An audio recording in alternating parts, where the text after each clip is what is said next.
مش فاهم هنفضل مش عالمين رجلينا كده لحد امتى يعني؟ امال امسح ازاي؟ ما تصبر شويه مش هتتشل يعني. احلام انت بتغسلي الشقه كل 3 ساعات. علشان الشقه مش نظيفه ومهببه على طول. الشقه زي الفل يا احلام، انت اللي اتبطرتي. متكترش معايا في الكلام بدل وعهد الله اكون مغطسه دماغك في الجردل ده. انت بتعمل ايه؟ افتح الباب. اوعى تنزل رجلك فتلبخني الارض. احلام انت اتغيرتي معايا، كنتش كده في الاصل. اهلا يا استاذ دينو، اتفضل نورتني. ازيك يا احلام عامله ايه؟ الحمد لله. انا جيت في وقت مش مناسب ولا ايه؟ اوعى تقول كده، انت كل الاوقات بتاعتك مناسبه. انا تعالى. كيري دينو نورتنا والله. ثانيه بحث، هو داخل من الشارع عادي يلطخ الارض عادي؟ انتوا رافعين رجليكم كده ليه؟ يوجا بنعمل يوجا؟ تشرب حاجه ولا اعمل لك عشاء على طول؟ لا ولا عشاء ولا اشرب حاجه، انا في رقبتي كده امانه جاي اديها الكراكيري. الله ايه؟ هو انت عارفه ده مفتاح ايه؟ لا. امال فرحانه قوي على ايه يعني؟ ما يمكن مفتاح مصيبه جديده. يا عم ولا مصيبه ولا حاجه، ده مفتاح تاكسي جديد بدل اللي ضاع في القصر.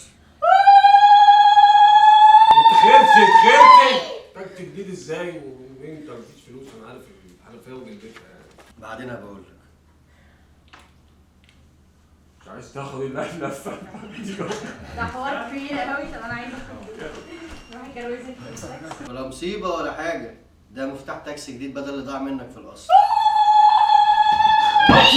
تاكسي ايه وزغروطه ايه بقى؟ ما انت جبت التاكسي ازاي ومعكش فلوس انت؟ كام؟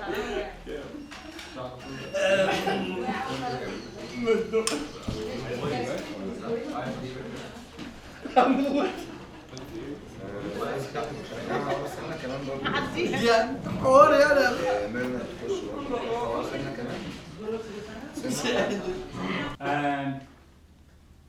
اكشن. هبقول لك بعدين.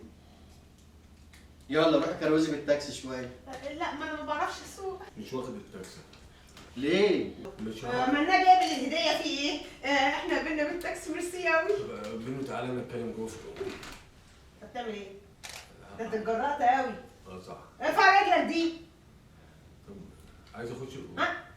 بينو ممكن. ولا كلمه. طب بينو ممكن تشيلني اقول له حاجه؟